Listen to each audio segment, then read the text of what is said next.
himself, talk a little bit about why this fight is so important to him.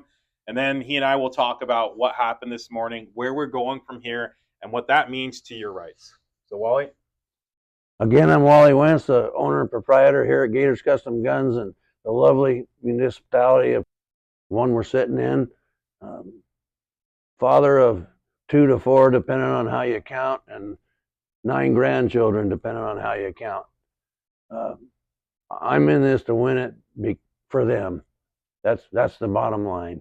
If we don't get this done, they stand to lose a lot. Rights that I've enjoyed, rights that I served my country defending, in a constitution that I defended. I'm not willing to submit to the dollar or any other ideological misconception. We're here to win. And Pete, what do you think? How we do today? Yeah, so first, thank you for your service to our country. 2 days post Veterans Day. God bless those who have served and are serving our countries. Please continue to. As to this morning, we were in there about 20 minutes just shy of, and the judge had a couple of questions. Really what he wanted to do is set forward a scheduling order, and I think it's a great scheduling order in our favor.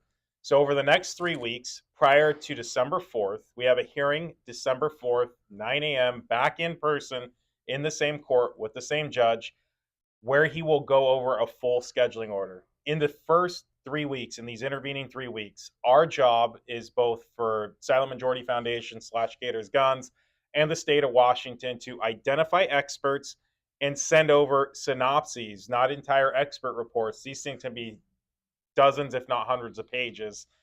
We just need to send over, here's the list of who our experts are, here's a synopsis of what they testify to, and about why those reports are deficient, why they need to depose these people, why they need to put more money and burden on Gators and on the taxpayer to not have our rights restored. And so this is great. December 4th, we'll have a hearing. I anticipate that's what we want. We want to keep the pressure on. We want to keep the ball moving. The judge asked a handful of questions. Before I jump into those, do you have any other takeaways from this morning, Wally? Well, we're on our second or our third set of representatives from the state. This was the second set, and so this guy is what's called I think he's the chief of the civil litigation. So, Mr. Hyde and Mr. Carr are the boots on the ground. And then Mr. Hughes is like probably number somewhere between 2 and 4 in the organization. Well, no, probably number 3 and 5 in the organization. So yeah, I mean, they're kind of progressively, if you will, moving up the food chain. Mm-hmm. I don't anticipate that Mr. Ferguson will come down at any point. I highly doubt he wants to show his face. He's more than welcome. Yeah, exactly. I've said this all along. We've had friends that are like, hey, man, let's get a gubernatorial debate. Now we know what he's going to say, mm-hmm. But listen, you're elected for, of, and by the people. Why don't you show your face? Why don't you talk to us? Why don't you engage in us? I have know that you wouldn't either.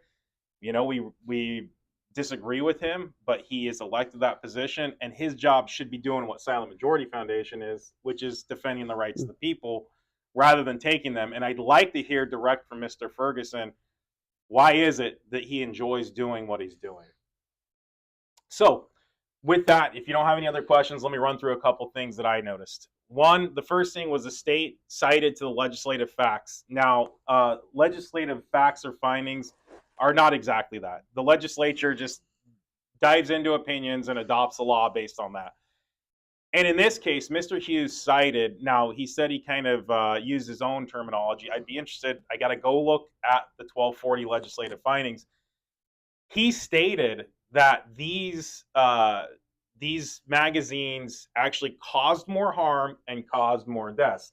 Now, if it's true that the legislature made that finding, there is no way in which these are not arms. And the judge really honed in on that question. He said, hey, under Heller, which is a United States Supreme Court case from the early to mid 2000s that preceded Bruin, he said that if these magazines are arms under Heller, and the judge tipped his hand that he believes so, if they're protected as arms under Heller, then why is it that these laws are constitutional? So to me, the biggest takeaway is, one, he kept the 3-week schedule. Identify your experts, get them under contract, get their work out. And two, he's sticking with the question of whether or not this law is constitutional. It's not divulged or excuse me, diverted from that position at any point, whether or not the state wants him to. And so I love that he stayed true to his first question: is this constitutional? And he hammered that with a handful of back end questions that are going to help us play out our briefing. So I'm excited. December 4th, we'll be back down here at 9 a.m. We'll have a hearing. In the interim, we'll send over our expert reports or some portion of to the state, and they'll do the same to us. So we'll really know what it looks like. Most importantly, the judge said this: I will see what you've exchanged, we'll discuss it, and I will decide if more discovery is needed. At that point, if he believes that the record should be adequate for us to brief, he's going to push briefing quickly. You know, if you recall, our offered schedule early on was to try and get this thing briefed, I think, within 2 weeks of Thanksgiving completely. And that means 3 iterations. That's an opening brief, a response brief, and a reply brief from each party. We were intending to do that by, I think, 2 weeks from now, 3 weeks from now. Obviously, we're past that point. We have a hearing where we intended to close briefing so that we could have a hearing in December. But I will say this: we are moving forward still quickly with the December 4th hearing. I didn't want any more. I didn't want that much delay, but I understand the procedurals. That's the best that I could have hoped for, being ignorant of how this typically would go. Well, and like you, again, that's why we pushed the briefing to try to expedite it and have it done and have a hearing before Christmas. Unfortunately, we're not going to make that, but our goal is to make sure that the state no longer delays, the protection of your rights. We know that the state won't protect your rights unless you're on their political end of the spectrum, and that's fine. That's really not fine. It's the world we live in.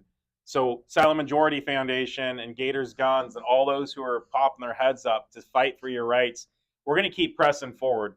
And in this case, I'm excited because we've got a judge who has not wavered one bit from his position of the question that's foundational. Is this law constitutional? If it is, I guess we won't have any other of these magazines. If it's not, then I see him enjoining it. I see him overturning it. And I see, it's a long road of an appeal ahead of us. But you know what? At least we have that first step that's a positive favor for us.